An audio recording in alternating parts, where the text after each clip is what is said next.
నమో వినాయక శ్రీమాత్రే నమః జై సంతోషి మాత శ్రీ గురుభ్యో నమః మన ఛానల్లోకి స్వాగతం. సెప్టెంబర్ 7వ తేదీ ఆదివారం రోజున వస్తున్నటువంటి పౌర్ణమి చంద్రగ్రహణం నుండి కూడా వృషభ రాశి వారికి 4 శుభవార్తలు వినబోతూ ఉన్నారు. అదేవిధంగా వీరికి 2 కోరికలు అయితే తీరనున్నాయి.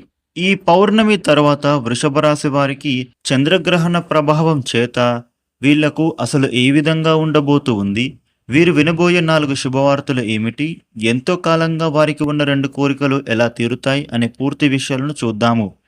ఇక వృషభ రాశి వారి మనస్తత్వం చూస్తే వీరు అంతర్గత ఆలోచనలను ఎవరితో కూడా చెప్పుకోరు. వీరికి ప్రజాకర్షణను, ప్రజాభిమానాన్ని ఎక్కువగా కలిగి ఉంటారు. వీరు తమ జీవితాన్ని ఎప్పుడూ కూడా పోటీగా తీసుకుంటారు. అలాగే ఈ వృషభ రాశి వారికి యవ్వన ప్రాయంలోనూ అదృష్టం బాగా కలిసొస్తుంది. ఇక వృషభ రాశి వారికి ఈ సెప్టెంబర్ 7వ తేదీ నుండి కూడా రాబోయేటటువంటి చంద్రగ్రహణం తర్వాత గ్రహస్థితి అనేది వీరికి అనుకూలవంతంగా మారనుంది. అదేవిధంగా వీరు 4 శుభవార్తలు వింటారు. 2 కోరికలు తీరుతాయి. వృషభ రాశి వాళ్ళు వినబోయేటటువంటి అసలు శుభవార్తలు ఏంటి అని చూస్తే గనుక ఈ శుభవార్తలలో మొట్టమొదటి శుభవార్త విషయానికి వస్తే వివాహ యోగం కనబడుతోంది.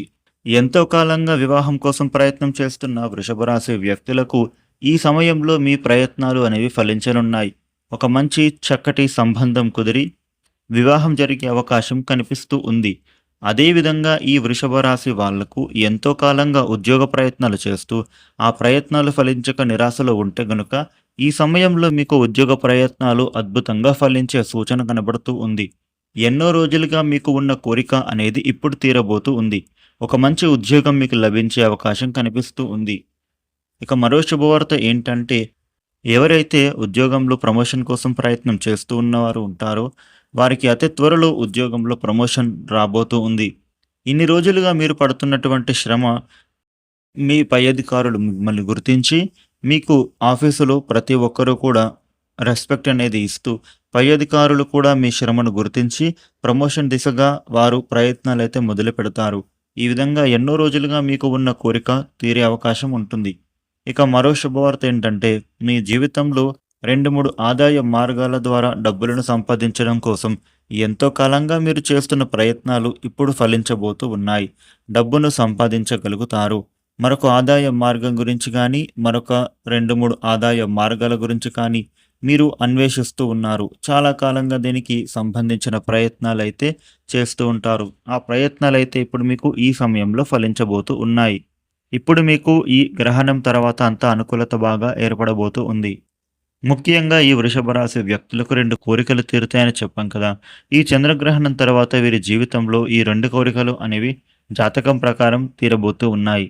ఈ సమయంలో విదేశయానం అనేది ఈ వృషభ రాశి వారికి లాభదాయకంగా మారనుంది. విదేశాలకు వెళ్ళడానికి మీరు చేసే ప్రయత్నాలు ఏవైతే ఉన్నాయో ఈ సమయంలో అవి అయితే ఫలించనున్నాయి. ఇంతకుముందు ఏవైనా ఆటంకాలు జరిగి మీ పనులు ఆగిపోయి ఉంటే గనుక ఇప్పుడు అటువంటి ఆటంకాలన్నీ తొలగిపోతాయి. విదేశాలకు వెళ్ళాలి అనే మీ యొక్క కోరిక ఖచ్చితంగా తీరుతుంది. ఇక అదే విధంగా ఈ వృషభ రాశి జాతకులకు తీరబోయే మరో కోరిక ఏంటంటే గనుక, వంశపారపర్యంగా మీకు దక్కాల్సిన ఆస్తులు ఉంటే గనుక అవి ఎంతో కాలంగా పెండింగ్లో పడి ఉంటే, ఆ ఆస్తులు కోర్టులో ఏమైనా కేసుల్లో పడి ఉంటే ఈ సమయంలో మీకైతే ఆ ఆస్తులు దక్కబోతూ ఉన్నాయి. ఎంతో కాలంగా మీరు చేసే ప్రయత్నాలు ఇప్పుడు ఫలిస్తూ ఉంటాయి. ఈ వృషభ రాశి వ్యక్తులకు అయితే ఈ చంద్రగ్రహణం అనేది చాలా బాగా కలిసి రాబోతూ ఉంది. ఈ చంద్రగ్రహణ ప్రభావం చేత వీరికి అంతా కూడా చాలా శుభదాయకంగా మారుతుంది. వృషభ రాశి వాళ్ళు చేసుకోవాల్సిన దేవతారాధన ఏంటంటే, పరమేశ్వరుడికి ఒకసారి అభిషేకం చేయించడం చాలా మంచిది. ఈ వీడియోని లైక్ చేయండి, షేర్ చేయండి. ఇలాగే మరిన్ని వీడియోలను మీరు తెలుసుకోవడం కోసం మన ఛానల్ని సబ్స్క్రైబ్ చేయండి. Thank you for watching.